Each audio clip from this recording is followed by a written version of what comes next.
मैंने पिछली वीडियोस में आपको कहा था कि मेरा एक वीडियो लेक्चर जो मैंने पहले दिया था उसको जरूर देखिए, आंतरिक शक्तियों को। आज मैं ज्वालामुखी के बारे में आपको इतनी महत्वपूर्ण जानकारी देने वाला हूं जो आपके लिए बहुत ही मायने रखती है। मैंने महेश वर्णवाल की किताब, माजिद हुसैन की किताब, तमाम वीडियो लेक्चर्स को एक साथ समाहित किया और समझने का प्रयास किया कि ज्वालामुखी क्यों आते हैं, किस वजह से आते हैं। उसके बाद इस वीडियो को बनाया है। ये वीडियो बाकी वीडियो से बिल्कुल अलग होगा। ध्यान से देखते रहिए इस वीडियो को, आप पूरा देखिए, आपको बहुत कुछ समझ में आएगा और बड़ी सरल भाषा में मैं आपको समझाऊंगा। अगर आपने पिछला वीडियोस देखा है अंतरिक्ष शक्तियों का, तो देखिए जो धरती की संरचना है, अगर आप ऊपर देखेंगे तो ऊपर महीन रेत, जिसको अवसादी सैलाब बोलते हैं, वो मिलता है। पृथ्वी की क्रस्ट पर सबसे ज्यादा अवसाद यानी कि जो ये नीचे पत्थर दिख रहे हैं ना आपको, जैसे आप नीचे जाते हैं पत्थरों का आकार बढ़ता जाता है। ये पत्थरों का आकार बढ़ता जाता है और जब ये बढ़ता जाता है तो नीचे जाकर के ये एक इतना आकार बढ़ जाता है कि प्लेट का रूप धारण कर लेता है। इस तरह से एक प्लेट बन जाती है। देखिए आप देख पा रहे हैं, ये सॉलिड प्लेट बन जाती है और नीचे जाने पर तापमान में वृद्धि होती है। जिससे क्या होता है कि नीचे जो प्लेट है, जो सॉलिड प्लेट है, वो सियाल कहलाती है, सिलिकॉन प्लस एल्यूमिनियम की। ये मेरे वीडियोस में आपको दिखेगा जो पहले का था। ये मेंटल यानी कि सीमा की परत कहलाती है सिलिकॉन प्लस मैग्नीशियम की, जो बहुत ज्यादा हाईली टेम्परेचर इसमें ज्यादा होता है, बहुत गर्म होती है। तो यहाँ से क्या होता है मित्रों कि ये जो सीमा की परत है, यहाँ से हाई जो हीट है वो जनरेट होती है और जो ये सॉलिड परत है, जो सॉलिड सतह है, इस पर जाकर के ये कांटेक्ट में आती है। जब ये कांटेक्ट में आती है तो ये सॉलिड सतह की जो प्लेट आपको दिख रही है, ये सॉलिड सतह की जो प्लेट आपको दिख रही है, यहाँ पर जो भी मटेरियल, जो भी सॉलिड होगा वो हीट जनरेट करेगा और वो गर्म होकर पिघल जाएगा। वीडियोस में आप देखिए, जैसे ही आप धरती के नीचे जाते हैं, 32 मीटर नीचे जाते ही 1 डिग्री सेल्सियस तापमान बढ़ जाता है। आप पृथ्वी का औसत घनत्व 5.5 है और ये जल के घनत्व के कंपेयर में है। इसका मतलब ये हुआ कि जैसे आप नीचे जाते हैं, शुरू में 2.8 होता है और क्रोड में यानी कि सेंटर में 11 तक पहुंच जाता है। मतलब आप जितना नीचे जाएंगे घनत्व उतना ज्यादा बढ़ता जाएगा। सुन रहे हैं आप? तो यहाँ पर आप जितना नीचे जाते हैं घनत्व बढ़ता जाता है और जैसे ही ये सॉलिड सतह पिघलती है वैसे ही उसका आयतन बढ़ता है। किसी भी चीज को आप अगर पिघलाएंगे, हीट देंगे तो आयतन बढ़ेगा। साथ ही कुछ रेडियोधर्मी किरणें भी निकलेंगी, परंतु अंदर इतना स्पेस नहीं है कि उन रेडियोधर्मी किरणों को बाहर निकलने का समय मिले। जब वो किरणें बाहर नहीं निकल पाती हैं, जब ये किरणें बाहर नहीं निकल पाती हैं तो अपना रास्ता तलाशती हैं। भाई स्पेस नहीं है, कंजेस्टेड है और जगह चाहिए, तो उस परिस्थिति में क्या होता है कि अलग अलग तरीके से रास्ते ढूंढती है। मेनली अगर आप ऊपर के किनारे को समुद्री बना देते हैं तो वहां पर सतह मुलायम होती है, इसीलिए समुद्रों में सबसे ज्यादा ज्वालामुखी भी आते हैं। ठीक, तो देखिए जब ये रास्ता नहीं मिलता तो उस कंडीशन में ये जब जगह ढूंढती है, एक रास्ता बनाती है ऊपर की ओर और ऊपर को ये बनते हैं ज्वालामुखी पर्वत। मेरी पिछली वीडियोस को आपने देखा होगा तो आपको समझ में आ जाएगा। अब मैं इसके आगे की कहानी बताऊंगा। जैसे मैंने बता दिया था, प्रेशर कुकर में सीटी ऊपर को उठती है, वैसे यहाँ पर भी नीचे के प्रेशर को ऊपर उठाया जाता है। ज्वालामुखी की कहानी मैं आपको बताता हूँ, ज्वालामुखी कैसे बनते हैं। देखिए मैं इसको बता देता हूँ। ये वो सतह है, ध्यान से देखिए आप, ये वो सतह है जहां से उद्गार उत्पन्न होगा, यानी कि जहां से हीट जनरेट हुई। जो कॉन्टैक्ट में सतह आई है वो ये है, देख रहे हैं आप, ये वो सतह है जो कॉन्टैक्ट में आई है। अब देखिए क्या होगा, यहां से उद्गार का एक रास्ता बनता है ऊपर को। ये मैं ले लेता हूं, देखते रहिए, आपको काफी अच्छा लगेगा। ये है ठोस सतह, ऊपर जो आप देख रहे हैं ठोस सतह है। तो देखिए जब यहां से उद्गार निकलेगा तो ऑब्वियसली एक रास्ता, एक पाइप जैसा आपको नजर आ रहा होगा। इस रास्ते में देखिए इस तरह से भी यहां पर जो अंदर जो भी मटेरियल आएगा पिघल के जो मटेरियल आएगा, देखिए जब चट्टान अंदर होती है, आग्नेय चट्टान जब अंदर होती है, क्योंकि धरती पर 95% आग्नेय चट्टानें ही हैं, गर्भ में आग्नेय चट्टानें ही होती हैं। जब वो ऊपर आकर हवा से कट के छट के चारों तरफ फैल जाती है तब वो अवसादी सेल कहलाती है और वो क्रस्ट पर फैल जाती है। ठीक है, वो आप वीडियो लेक्चर जरूर देखिए, तभी समझ में आएगा। तो जब ये मैग्मा ऊपर जाता है, देखिए अंदर है तो मैग्मा, बाहर जब ठोस होकर के ठंडा हो गया या आग्नेय चट्टानों के रूप में परिवर्तित हो जाएगा तब ये कहलाएगा लावा। समझ रहे हैं आप? अगर अंदर है तो मैग्मा, ऊपर है बाहर आकर के ठंडा हो गया तो लावा। तो देखिए ये जो आपको अवतल आकार का जो ऐसा मिलेगा, इसका जो कोण मिलेगा, जब ये ऊपर को जाता है तो इस तरह से रास्ते बनाता है नली के साइड से। तो ये जो रास्ता इस तरह का बनेगा उसको हम बोलते हैं लैपोलिथ। ये पत्थरों के ही आकार है, लैपोलिथ। ये आपके श्याल की परत में हो रहा है लैपोलिथ, देख रहे हैं आप। जब ये मैग्मा ऊपर गया तो यहां बना लैपोलिथ। अब देखिए इस पूरे रीजन में ये वॉल्यूम बढ़ रहा है, इस पूरे क्षेत्र में वॉल्यूम बढ़ रहा है। तो जितना ऊपर जाएगा उतना तो ठीक है, लगातार जाता रहेगा, और कुछ नीचे होकर के ठंडा हो जाएगा। यहाँ पर जो है पत्थर नीचे होकर के ठंडा भी हो जाएंगे और जम जाएंगे। तो परत में नीचे की ओर ठंडा होने पर जम जाएंगे, जितनी एनर्जी ऊपर जाएगी, और कुछ हीट की वजह से यहीं पर जम जाएंगे, जिसमें जो मैग्मा अंदर ही अंदर जम जाता है, जो मैग्मा अंदर ही अंदर जम जाता है, हम उसको क्या बोलते हैं बताइए, आप बताइए क्या बोलते हैं हम इसको। ये आपका होमवर्क है, पहले ही मैंने आपको एक क्वेश्चन दे दिया, हम उसको क्या बोलते हैं ये आपको बताना है। तो यहाँ पर चट्टान होगी, ठीक। अब उसके बाद अगर हम देखते हैं ये रीजन आप देख रहे हैं, ये ऊपर को उठने लग जाता है। सामने आप देखिए ये रीजन आपको ऊपर उठता हुआ दिखेगा, देखिए इस तरह से। तो इसको हम बोलते हैं, जो ये प्रक्रिया आप देख रहे हैं इसको बोलते हैं लैकोलिथ। लैकोलिथ जो चट्टान होगी ये होगी लैकोलिथ के नाम से, देखिए लैकोलिथ, ये ऊपर को जो चढ़ा, ठीक। देखिए अब ज्वालामुखी के लिए रास्ता है, यहां से तो उद्भेदन होगा, आपको मालूम है ये उद्भेदन का क्षेत्र होगा। ये ज्वालामुखी यहीं से फटेगा और उसके बीच में आप देखिए जो पैरेलल लावा जमा होगा, जो बिल्कुल पैरेलल लावा जमा होगा हमारी क्रस्ट के, हम उसको बोलते हैं सिल। क्या बोलते हैं उसको? सिल। जो पैरेलल लावा जमा होगा उसको बोलेंगे सिल, और सिल का उससे ऊपर उठ करके जाएगा, छोटे छोटे उद्भेदन ये करेगा। वही दूसरी ओर अगर कोई क्रॉस जाता है इस तरह से, उसको बोलते हैं डाइक। अगर कोई हॉरिजेंटल जाएगा तो उसको बोलेंगे डाइक, समझ रहे हैं आप? ये डाइक बोलेंगे हम इस तरह से, ठीक। और यहाँ पर देखिए डाइक जब ऊपर उठता है तो एक रीजन पठारी बन जाता है, ये रीजन पठारी हो जाता है, और उसके बाजू में ऊपर उठा हुआ रीजन, और इन पठारी रीजन के साइड में झीलें बन जाती हैं। आप ये देखिए, आप इस तरह से ज्वालामुखी उद्भेदन से जब डाइक से क्षेत्र ऊपर उठता है तो एक पठारी क्षेत्र बन जाता है और नीचे झीलें बन जाती हैं। आप लोनार झील का उदाहरण मुझे बताइए, जो महाराष्ट्र में है, किस प्रकार की झील है वो? महाराष्ट्र की लोनार झील के बारे में आप मुझे बताइए कमेंट बॉक्स में, वो किस प्रकार की झील है, ठीक। तो ये एक प्रकार से ज्वालामुखी उद्भेदन की प्रक्रिया को आप देखिए, यहां से ज्वालामुखी फटता है, उद्गार। आरंभिक कहानी हमने आपको बताई, जो एक क्षेत्र है ये लैपोलिथ होगा, जो अवतल आकार का यहाँ पर जमाव होगा, जो उत्तल आकार का जमाव होगा वो लैकोलिथ होगा। ये काफी क्षेत्र को ऊपर उठा देता है अपने साथ साथ, ठीक। तो इस तरह से हम ज्वालामुखी की इस प्रक्रिया को समझ पा रहे हैं। मेन ज्वालामुखी यहाँ से उद्गारित होता है। ज्वालामुखी में क्या क्या मटेरियल हो सकते हैं ये भी हम जान लेते हैं। देखिए ध्यान से, ज्वालामुखी दो प्रकार से होता है, दो टाइप, हम उनकी कंपोजिशन के आधार पर अगर देखें। एक क्षारीय ज्वालामुखी,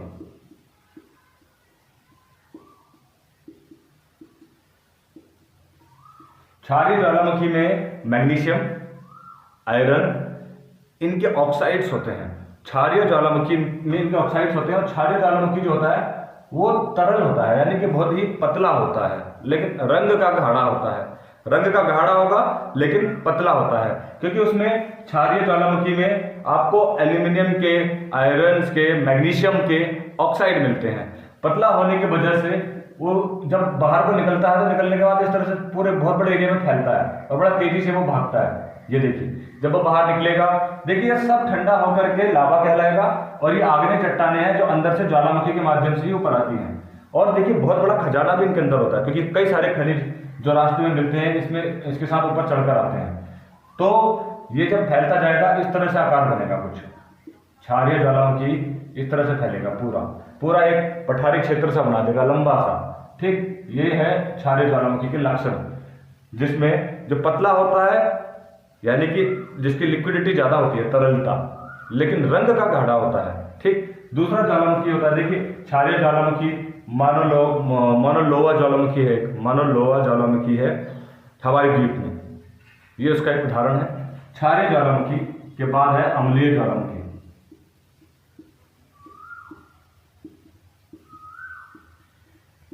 देखिए अम्लीय ज्वालामुखी इसके ठीक अपोजिट होगा, यानी कि वो तरलता कम नहीं होगी, उसमें बहुत गाढ़ा होगा, वो बहुत ज्यादा गाढ़ा होगा, और गाढ़ा होने के साथ उसमें सिलिका की मात्रा ज्यादा होगी। ध्यान से सुनना आप, सिलिका की मात्रा उसमें ज्यादा होगी। सिलिका की मात्रा ज्यादा होने से ज्यादा ज्यादा खतरनाक होते हैं, क्योंकि ये गाढ़े होते हैं, ये इस तरह से फैलेंगे नहीं। जो गाढ़ा होगा वो हल्के हल्के चलेगा और ये अब एक लिमिटेड क्षेत्र में ही यहीं पर इस तरह से जम जाएंगे, यहीं पर ये जम जाएंगे। और ये एक प्रकार से देखिए जैसे गुंबदाकार शेप बना लेंगे, इस तरह से गुंबद बना लेंगे, फटने के बाद यहीं पर जम जाएंगे। गाढ़ा है, ज्यादा लंबी दूरी तय नहीं कर सकता, तो यहीं पर ये समाहित हो जाएगा। तो अम्लीय में तो ज्यादातर स्ट्रॉबेरी और विसुबियस बहुत सारे हमारे पास उदाहरण हैं जो अम्लीय ज्वालामुखी के उदाहरण हैं। अगर आप ज्वालामुखी को उनकी एक्टिवनेस के आधार पर देखेंगे तो आपने ज्वालामुखी के प्रकार पढ़े होंगे, सक्रिय ज्वालामुखी, सुसुप्त ज्वालामुखी, प्रसुप्त ज्वालामुखी। देखिए आपने कुकर की सीटी का उदाहरण देखा, जब आप किसी दाल को गर्म करते हैं तो नीचे से हीट जनरेट होती है, आपको पता होगा। तो जब हीट जनरेट होती है तो जाहिर सी बात है सीटी लगती है, सीटी लगने के बाद थोड़ी देर बाद क्या होता है, सीटी ठंडी हो जाती है, होता है सर। फिर दूसरी सीटी लगती है, आप उड़द की दाल बनाते हैं, 4 या 5 सीटी लगती हैं उसमें। ऐसे ही ज्वालामुखी पर आप उदाहरण दीजिए ना, उसमें भी तो नीचे से हीट जनरेट हो रही है ना। यहाँ से जब हीट जनरेट हुई तो ऊपर को उठा, क्षेत्र ऊपर को उठा, जब वो ऊपर को उठा तो देखिए एक बार फटा, ठंडा हुआ, फिर फटा ऐसे ज्वालामुखी को हम कहते हैं एक्टिव ज्वालामुखी। स्ट्रॉबेरी, विसुबियस, एटना, फिजियामो, क्राकाटो, जितने भी ज्वालामुखी ये सब सक्रिय ज्वालामुखी है। माउंट कैमरून भारत में भी है, बैरन आइलैंड भारत का एकमात्र सक्रिय ज्वालामुखी बैरन आइलैंड अंडमान निकोबार में है। मेरे एक वीडियोज में ये भी मैंने आपको पढ़ा रखा है। दूसरा होता है प्रसुप्त ज्वालामुखी, जो भूतकाल में कभी फटा ना हो लेकिन जिसकी फटने की संभावना हो, कभी भी फट सकता है। एक होता है प्रसुप्त ज्वालामुखी, यानी कि कुकर की ऐसी सीटी जो फट गई है, अब दोबारा फटेगी नहीं, जिसमें नीचे अब हीट जनरेट नहीं हो रही। एक बार हुई थी, रास्ता दिया, खत्म, अब दोबारा वहां पर ये हलचल नहीं हो रही। ऐसे होते सुसुप्त। पर आजकल देखा गया है कि ऐसे ज्वालामुखी दोबारा फट जा रहे हैं। ठीक, तो 3 टाइप के होते हैं, एक्टिव ज्वालामुखी, प्रसुप्त ज्वालामुखी और सुसुप्त ज्वालामुखी। अब अगर आप इनके भीषण जो रंग रूप है उस पर अगर आधार पर आप देखेंगे तो पीलियन प्रकार के ज्वालामुखी, और पीलियन एक क्षेत्र हुआ जिस क्षेत्र में बहुत भीषण ज्वालामुखी आते हैं। और दूसरा होता है विसुबियस प्रकार का ज्वालामुखी, स्ट्रॉबेरी तुल्य ज्वालामुखी। अलग अलग टाइप के हिसाब से आप ज्वालामुखी को भी डिफाइन कर सकते हैं। अब मैं आपको बताता हूँ कि ज्वालामुखी, ये तो आपको प्रक्रिया तो पूरी समझ में आ गई है किस तरह से फटता है। अगर आपने मेरा पहला वीडियो देखा होता अंतरिक्ष शक्ति वाला, तो सिंपल था, बहुत सरल, क्योंकि उसके बाद की ये कहानी है। इसलिए जो पहली बार इस वीडियो को देख रहे होंगे उनको थोड़ा सा स्पीड ज़्यादा लग रही होगी, ये थोड़ा सा समझ के दायरे से बाहर जा रहा होगा। अच्छा मित्रों, अगर इसको रास्ता ना मिलता फटने का, तो मैंने आपको बताया था पिछली वीडियो में कि ये फाड़ देगा जमीन को, और बॉल अगर गोल गोल घूम रही है, पिछली वीडियो ही देख लीजिए उसी में है, तो एरिया बढ़ता जाता है। तो क्या होता है कि जो प्लेट हमने बताई थी, इस तरह से जो प्लेट थी वो टूट जाती है, और प्लेट जब टूट जाती है तो प्लेटों के किनारों पर सबसे ज्यादा ज्वालामुखी निर्मित होते हैं। प्लेटों के किनारों पर सबसे ज्यादा ज्वालामुखी निर्मित होते हैं। देखिए मैं आपको दिखाता हूं, पूरे वर्ल्ड के मैप में आपको दिखाता हूं प्लेटें कितनी हैं। 7 प्लेट है हमारी धरती पर जो डिवाइड हो चुकी हैं, स्थलखंड की 7 प्लेटें, स्थल और महाद्वीपीय महासागरीय।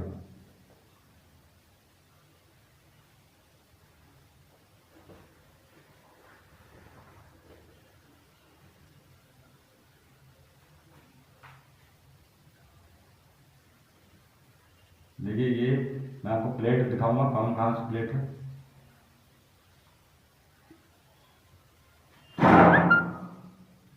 आई होप कि आप देख पा रहे हैं और समझ पा रहे होंगे।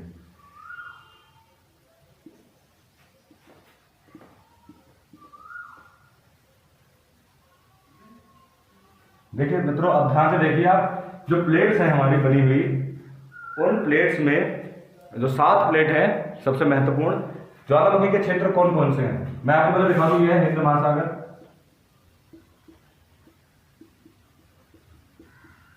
ये है अटलांटिक महासागर,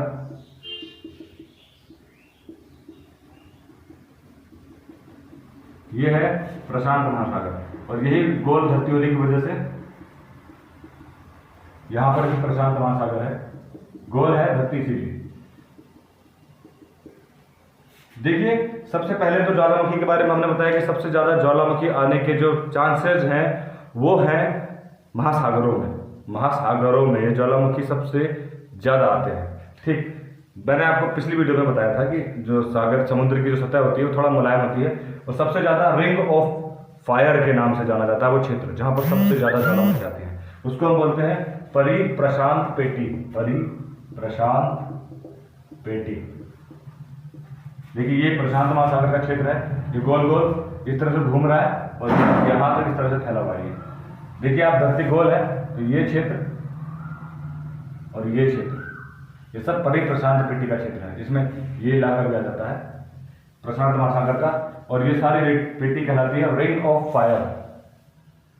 रिंग ऑफ फायर समुद्र का क्षेत्र मैंने पहले कहा सबसे ज्यादा संवेदनशील होता है। और देखिए, आप खुद ही बताइए, मुझे खुद ही बताइए, जब मैंने आपको पिछले अध्याय में बताया था कि समुद्र की सतह मुलायम होती है और जिसकी जितनी गहरी सतह होगी वहां से उस हीट को निकलने का चांस उतना ज्यादा रहेगा या नहीं रहेगा, आप खुद बताइए। पिछली वीडियो में भी मैंने बताया था कि समुद्र की सतह में जितना ज्यादा पानी होगा नीचे तक उतना वो सतह मुलायम होगी, और जो ये गैसेज है, ये जो विस्फोट है, इसको निकलने में उतनी ज्यादा आसानी होगी। हाँ, तो आप बताइए, संसार का सबसे गहरा स्थान कौन सा है? Mariana trench. कहाँ पर है? फिलीपींस में। यहाँ पर है फिलीपींस। फिलीपींस के पूरब में मैरियाना ट्रेंच है, सबसे गहरा स्थान दुनिया का, 11 किलोमीटर तकरीबन गहरा है। तो वहाँ पर सबसे ज़्यादा चांस है या नहीं? जी हाँ, सबसे ज़्यादा आपदाओं से घिरा हुआ अगर कोई देश है दुनिया में तो वो फिलीपींस। फिलीपींस, जापान, ये ऊपर जापान है, जापान, फिलीपींस तो प्रशांत महासागर में आते हैं, इंडोनेशिया, सुमात्रा, यहाँ पर देखिए सुनामी भी आई थी। ये सारे क्षेत्र रिंग ऑफ फायर कहलाते हैं। जापान, फिलीपींस और छोटे मोटे द्वीप, हवाई द्वीप, सोलोमन आइलैंड, जो कि द्वीप यहाँ पर छोटे आपको नजर आते हैं, पपुआ न्यू गिनी, ऑस्ट्रेलिया का किनारा, और ये इधर आप इधर आएंगे सर तो पिछले जब हमने दक्षिण अमेरिका पढ़ाया था तो आपको बताया था चिली का एक किनारा रिंग ऑफ फायर में आता है। रिंग ऑफ फायर के इस इलाके में बहुत ज्यादा ज्वालामुखी फटते हैं, भूकंप भी आने की संभावना रहती है। तो ये क्षेत्र परिप्रशांत पेटी का क्षेत्र दुनिया में सबसे ज्यादा सक्रिय ज्वालामुखी वाला क्षेत्र है, पहली बात। दूसरा जो क्षेत्र है, दूसरा ज्वालामुखी जहां पर सबसे ज्यादा आते हैं वो क्षेत्र है प्लेटों के किनारों का क्षेत्र। समझ रहे हैं आप? जो प्लेट्स होती हैं हमारी, जहां से डिवाइड हुआ था हिस्सा, मैं आपको बता दूं 7 प्लेट थी। जो प्लेट अभी मैंने आपको बताई थी स्थलखंड में नीचे की तरफ टूट जाती है, बोल का उदाहरण दिया था, फैलती जाती है। तो कुल 7 प्लेट है। पहले मैं प्लेटों को बता देता हूं आपको। सागर का क्षेत्र आपको पता चल गया, रिंग ऑफ फायर। प्लेट्स का क्षेत्र मैं आपको बता देता हूं। देखिए, रिंग ऑफ फायर में बड़े सारे ज्वालामुखी है। मैं थोड़ा सा उदाहरण बता दूं। क्राकाटोवा नाम सुना आपने? इंडोनेशिया में, आप इसको इंटरनेट पर सर्च करिए। क्राकाटोवा, माउलोनो जो हवाई द्वीप का है, मुझे उसका प्रोनाउंसिएशन सही से नहीं आ रहा, तो माना लोगो कुछ ऐसा नाम है, यहाँ पर है वो। ठीक, चिली के पूर्व में कई सारे हैं। ठीक, बहुत सारे उदाहरण है इसके। तो प्लेट 7 प्लेट जो है उनमें एक प्लेट है यूरेशिया। यूरेशिया की प्लेट, यूरोप और एशिया की प्लेट है। देखिए, यूरेशिया की प्लेट ऐसे जाती है, मैं उसको बना देता हूं सही से।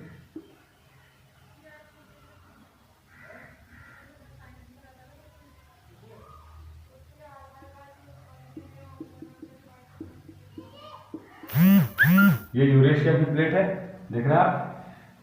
तो ये प्लेट यूरेशिया की है, और नीचे देखिए जो हमारा हिमालय पर्वत है उसका ट्रांस हिमालय का क्षेत्र यूरेशिया में आता है, और जबकि बाकी का हिमालय का क्षेत्र इंडो ऑस्ट्रेलिया प्लेट में आता है। ये इलाका इंडो ऑस्ट्रेलिया प्लेट ये है।